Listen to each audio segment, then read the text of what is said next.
Welcome to the program. I'm Jeff Schechtman. Too often, when talking about the media or even the larger political and social issues shaping the country, we engage in a broad discussion of ideas of policy and how the levers of power in government and of the media that's covering it actually works. What we often forget is that all of this is made up of people who bring to the exercise of power and the reporting on it their own values, education, and personal history. And those people shape the way the world turns. Sometimes when we're caught up in the cult of celebrity of politicians and media personalities, we forget why it matters. We also never stop to look at how the people doing those jobs today are fundamentally different from those that did it 20, 30, or 50 years ago.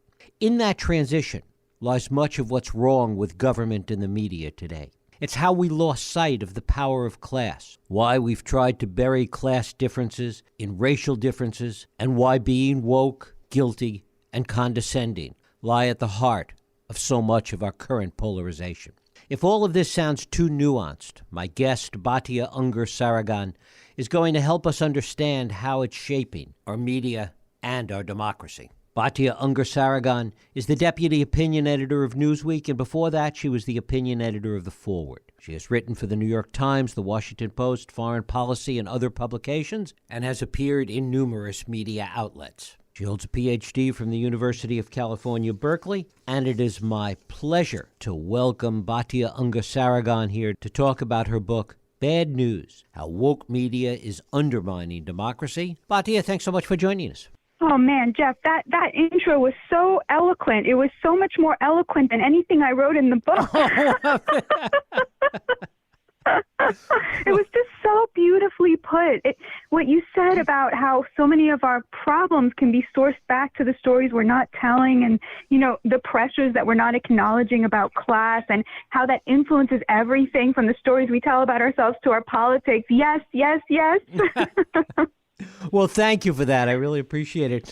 One of the fundamental ideas and one of the things that leads to this proliferation of wokeness, particularly in the media, is a point that you make in the book that journalism as a profession has over the past 30, 40 years gone through a transition in terms of the people that are engaged in it, that it was once essentially a blue-collar business when we think of people like whether it's Walter Winchell or Jimmy Breslin or so many of the people that were part of the journalism profession for so many years to what it is today, which is a much more elitist profession. Talk about that first. Yeah, absolutely. For so long, journalism in America was really a working class trade. It was something that you didn't go to college to do. It didn't have a lot of glamour associated with it. It was something you really picked up on the job, often being taught by somebody, an editor, who also didn't have a college degree. For example, in 1937, a survey of the most elite journalists in America, the Washington reporting cohort, found that less than half of them had a college degree, and a lot of them hadn't even gone to high school, not even a high school degree. And that didn't matter because the job of telling the great American story involved going out there and talking to Americans and listening to what they had to say. Now, fast forward to 2015, and 92% of American journalists now have a college degree. And increasingly, that college degree is from the most elite institutions. And you have to really come from money today to break into journalism. You have to be able to take unpaid internships all through college. You have to be able to take a starting salary of something like $35,000 a year while living in the most expensive American cities, which is where the vast majority of America's journalists live. So there's really been a complete status revolution in terms of who makes up the journalist class. Is there a pivot point that we can look to when this transition took place? It was like so many things. It happened gradually and then all at once.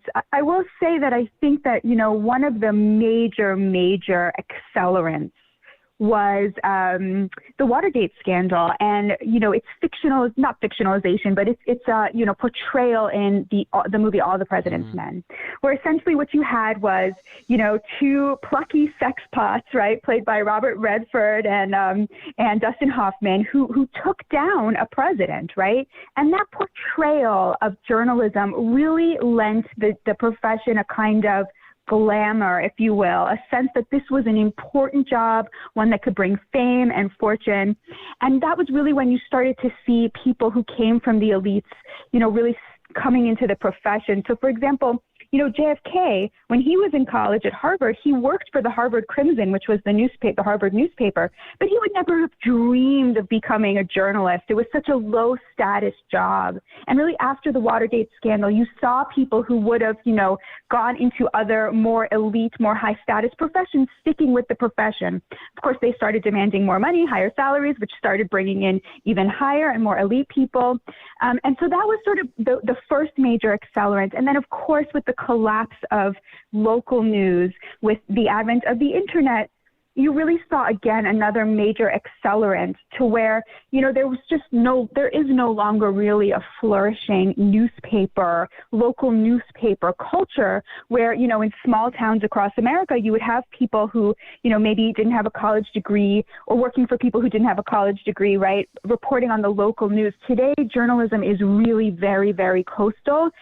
As it's become more digital and as it's become harder to break into, it's really become a profession of a lot of economic privilege to where journalists, they start out with these sort of really low salaries, but if you can hang on, you'll end up being in the top 10% at some point in your career. And where is the nexus between this change and the wokeness that we see in the world of journalism today, at least in the world of elite mainstream media journalism? That's a great question and a really important one. So what I argue in the book is that wokeness looks like it's about race. It looks like it's a moral panic about race, that's been cooked up in kind of university language and critical race theory and so forth. But actually, it's about class. What I argue in the book is that as journalists underwent this class status revolution, they really abandoned the working class of all races. And as they became increasingly highly educated at these elite institutions, where it's very normal to talk about white privilege and oppression and marginalization of people of color, by the way, in a way that people of color don't talk about themselves, right.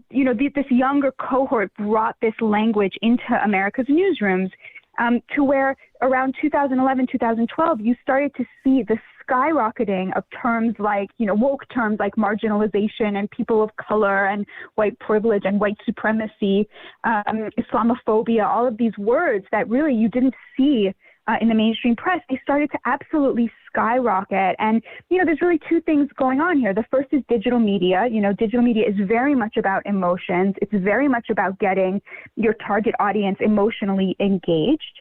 And so these words would reinforce among the highly affluent, highly educated, liberal, elite readers that the New York Times and the Washington Post and NPR is always courting, the kinds of engagement that they were hoping to see.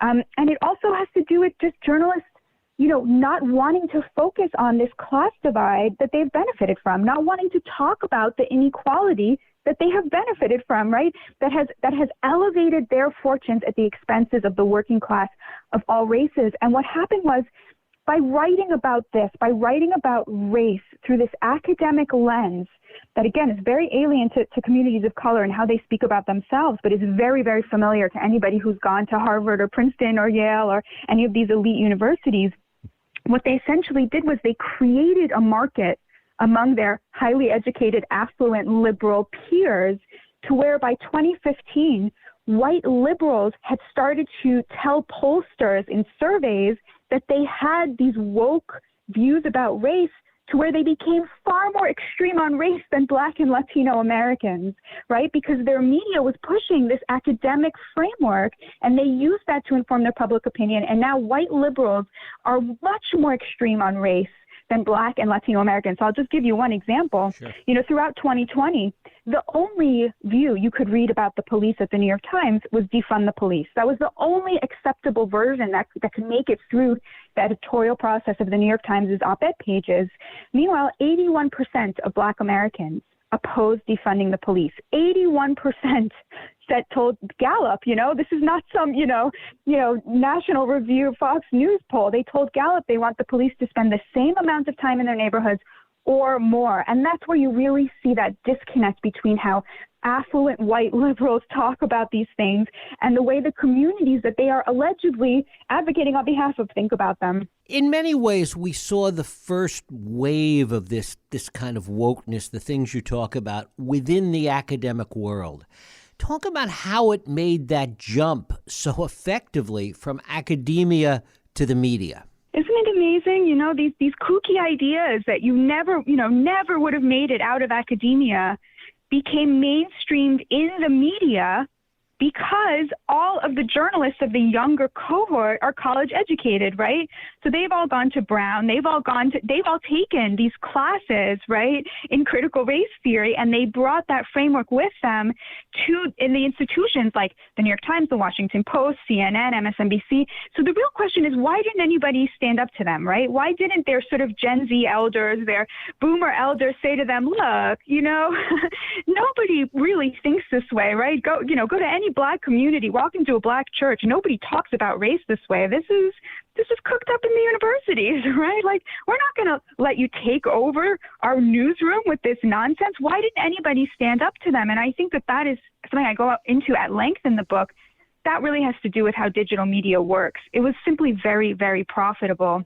So before, what you would have was, throughout the 20th century, you would have most of journalism was being produced in middle America, right? It was being produced for the middle class. It was being produced in towns that were, a mix of Republican and Democrats, right? And so, and a lot of these towns were one-paper towns, right? So the publisher could make a decision. He could either lean left or right and get, 50% of the town's readership, or he could report the news straight and get everybody, right?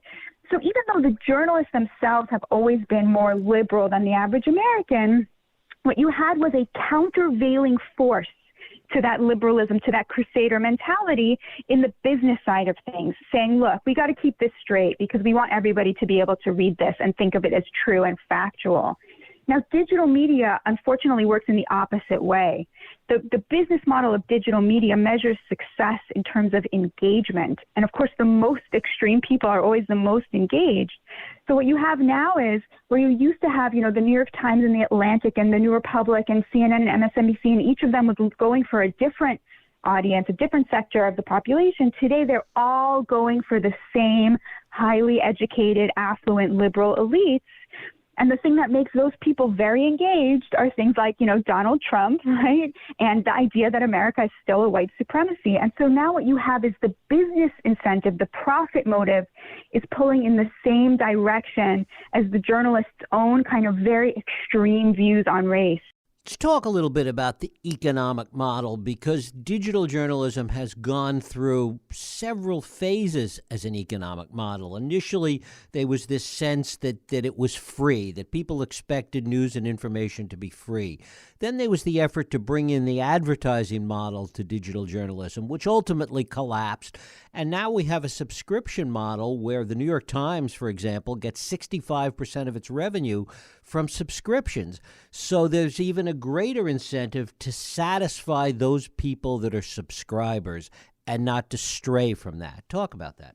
Yeah, absolutely. Absolutely. So, when the internet started, we all thought, oh, this is going to be this great democratizing force, right? Like, essentially, the cost of starting a publication is now zero, right? We're going to hear from everybody. There's going to be a real diversification of the news and people who make the news, right? And of course, that's not what happened at all. The thing about digital media is, I can tell you as somebody who works in it, we just know everything about our readers. Once you know somebody's zip code, you know how much they make, you know what their hobbies are, you know what makes them click. I can tell you what words will make our readers click and what words will make them close the browser. There's so much information available on the back end that it's very, very easy to cater to specific audiences. And what you can do then is you can cater to elite audiences and tell advertisers, our audience makes above this much money. You can then charge more for ads. So there's really been a consolidation around elite readerships due to the internet and the pressures of digital journalism. And the New York Times has specifically been extremely adept at doing this. And it was very much by design. So in 2014, they had a very bad year. And the current publisher, A.G. Sulzberger at the time, he was not the publisher yet, but he was charged with charting the digital future of the New York Times. And he wrote this report called the Innovation Report. And the Innovation Report was essentially how the New York Times was going to hack the internet. And what he called for was for the breakdown between audience development, which is a business concern, and editorial, which was always, the newsroom's concern. He very explicitly wanted the journalists themselves to feel responsible for growing the audience, which is a business concern. He wanted there to be a two-way street between subscribers and journalists. He wanted, the audience to really inform the direction the news takes, right? So what happens when you have that point of view is you essentially say to the most extreme of your readers, like, hey, what do you want to read? So it's really no surprise that 5 years later, 91% of New York Times readers are Democrats, right? They completely alienated anybody who didn't belong to the furthest, most extreme reach of the highly educated, highly affluent readership that they were courting. And of course, the nationalization of news was a factor as well. Absolutely. Absolutely. Yes. That you really can't understate that. And that was, of course, the results of the internet as well. There were good things that come from that, like would Derek Chauvin be in prison if not for the nationalization of the news? Who knows, right? Who knows if there hadn't been a rallying cry around him murdering George Floyd, if that would have ever made it to trial, right? So of course, there are positive things to this as well, There's really important things happening, right? Like Republicans now calling for police reform and so forth. Would that have happened if we didn't have access to social media in the way that we do? Unfortunately, journalists have really shifted their measuring of success from journalistic integrity, from a kind of moral claim to informing the American people, to this measure called engagement, which only empowers the most extremes to direct the direction of your journalism. There's another inflection point, which really goes back to 2015 and Trump, in that the working class was being ignored to a certain extent by journalism, as you talk about.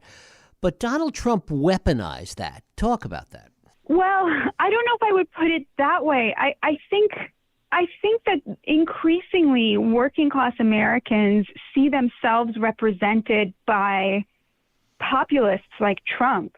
But I don't know that they're wrong to do so. I mean, you couldn't read about this because nobody wanted to talk about it, but his economic policy was quite, it's the stuff Bernie Sanders was advocating for in 2015. There was a lot of kind of protectionism, a lot of populism, the idea that our economic policy should be driven by working class jobs and how to create jobs with dignity and protect them. Of course, because Trump is totally inconsistent and not a good advocate for anybody except himself, he was inconsistent about this. But, the economy was working extremely well for the bottom 25% in 2019, historic Black unemployment levels. So I really feel that it's sort of, it's almost, I wouldn't say he weaponized them. He actually did things that worked for the working class. He got rid of NAFTA, and in its place, he signed the most pro-labor trade deal America has ever had. The trade war with China, the tariffs, all subsidies for farmers. These are all things that, Bernie Sanders himself was asking for.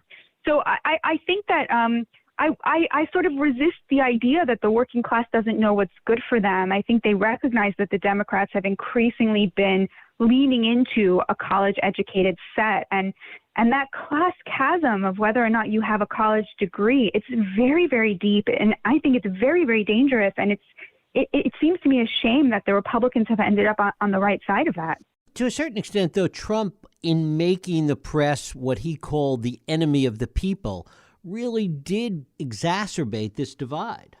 Well, okay, so I don't want to defend Trump. I didn't vote for him, but I will say, the Steele Dossier blew up, right?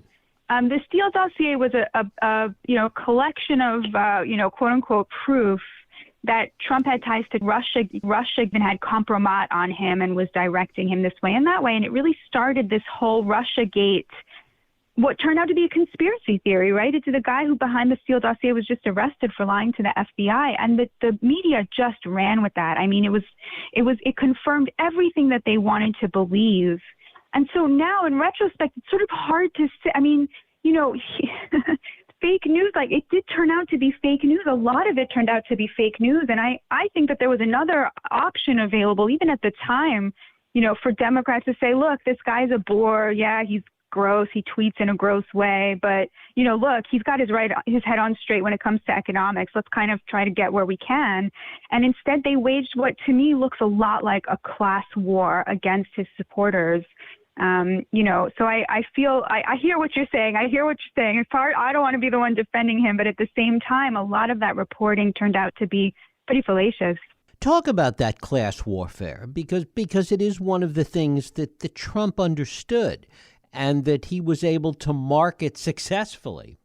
Yeah, I think he really made people feel like the people who have contempt for them hate him, and every win of his is a finger in their eye, And I've interviewed hundreds of Trump voters, and the reasons they give mostly are things like abortion and the courts, conservative justices, and the economy. I've met maybe one who didn't say something along the lines of, I wish he wouldn't tweet. It's so undignified. The gross tweeting, the brawling. What's with the brawling? He's supposed to be a president. Their reasons for voting for him were very reasonable, and yet they got cast across the mainstream media. And the New York Times was the worst malefactor on this, just as racist, And so in 2020, when he doubled his support in the Black community and he got almost half of Latino voters, they still call them white supremacists, right? It's like now they call them white adjacent. It's just this moral panic around race, labeling everything as white supremacist. It's a way of hiding the class divide, hiding the fact that we are still seeing a massive attrition of working class voters of all races away from the Democratic Party. And instead of asking, hey, what are we doing wrong? Maybe the SALT deduction, a tax write-off for liberal millionaires and billionaires is not a pro-working class agenda item, right? Instead of asking what we're doing wrong, it's so much easier to just label everybody who's on the other side as racist. And I fear that that's really the direction that the Democrats are going in. Well, we certainly saw this play out in the Virginia gubernatorial election. Yeah, absolutely. A lot of what we call race is really class in America. Now, I don't want to minimize the remaining places where race is still the number one factor. And I'm thinking now of police brutality, mass incarceration, intergenerational poverty in some neighborhoods of the descendants of slaves. I support reparations. That there are areas that still are very much about race. But those areas are not areas anymore where you have a political divide. Republicans have been at the forefront of prisoner releases. They've been at the forefront of criminal justice reform over the last decade. Senator Tim Scott had a police reform bill that ironically was filibustered by the Democrats. So, it's just the idea that we have a political polarization about racism or the evils of racism is just not true. We have a class chasm, a class divide, and, appalling levels of income inequality that are being fueled by the fact that the liberals are increasingly affluent and on the side of the affluent and the college educated. And is there any reason to think that that's going to change? Do you see anything out there on the horizon that gives you even an inkling that there would be a shift from any of this? Oh, man, Jeff, do you No, feel hopeful? Absolutely not.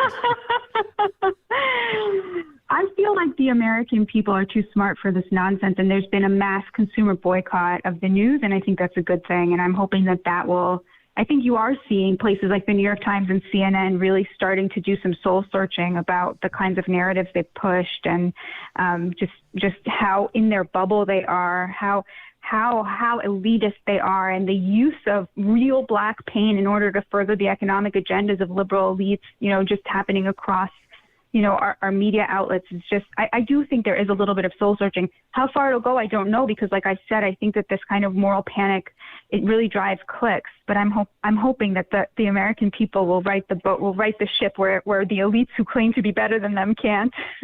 It drives clicks, and as we talked about before, it drives subscriptions. And we're already seeing it in an interesting way as we see some journalists that break off from the mainstream media and go out on their own. We're seeing it with Substack, but in many ways that's reinforcing people's own ideas to begin with. It's reinforcing people's ideas to begin with. And, Jeff, this is why I'm not a big cancel culture warrior. it's really, that to me is sort of rearranging deck chairs on the Titanic, right? It's people who already have a very big readership, right? You know, saying, I don't want to put up with this nonsense anymore. I'm going to take my readership and go to Substack and make $800,000, right? Because I got canceled from the New York Times or whatever it is. Now, obviously, cancel culture is ugly and gross, but I'm just not that invested in, you know, the fortunes of individual elites. I'm invested in the working class and the fact that they've been deplatformed en masse from all media, right? So to me, that's a much bigger problem. So yeah, it's great. The Substack revolution is great. Joe Rogan is great. It's great that there are people who are sort of still producing media outside of the bubble. That's great, you know? But the larger problem, the deeper problem is the class chasm that we just never talk about, and just the huge amounts of income inequality that, you know, truckers, right? We're sitting here talking about a supply chain crisis, you know, like truckers make $35,000 a year. The people in charge of getting everything we put in our mouths to survive into our homes, you know, they don't have benefits. They don't have unions. Like, you know, this stuff is terrible, but you will never turn on CNN and hear about that. You'll turn on Fox News and hear about truckers. They'll interview some trucker, and it's like, why? Why is that happening on Fox, but not in the New York Times, not on CNN? It's sort of a disaster, don't you think? Well, I think we have two countries, and never the twain shall meet. And unfortunately, as we said a few minutes ago, the economic incentives for it to change just aren't there. The incentives really are in further tribalism. That's where the economic incentives are. Yep, it's so true. You know, when I talk to high school students, they often say to me, like, one of the first questions is always, aren't you just describing capitalism? Because they're really smart. And I mean, you know, is the New York Times supposed to have a higher mission than turning a profit? I don't know. I mean, it's a good question. Batya Ungar-Sargon, her book is Bad News: How Woke Media is Undermining Democracy. Batya, I thank you so much for spending time with us. Oh my gosh, it was such an honor and a pleasure. Thank you so much for having me. Thank you.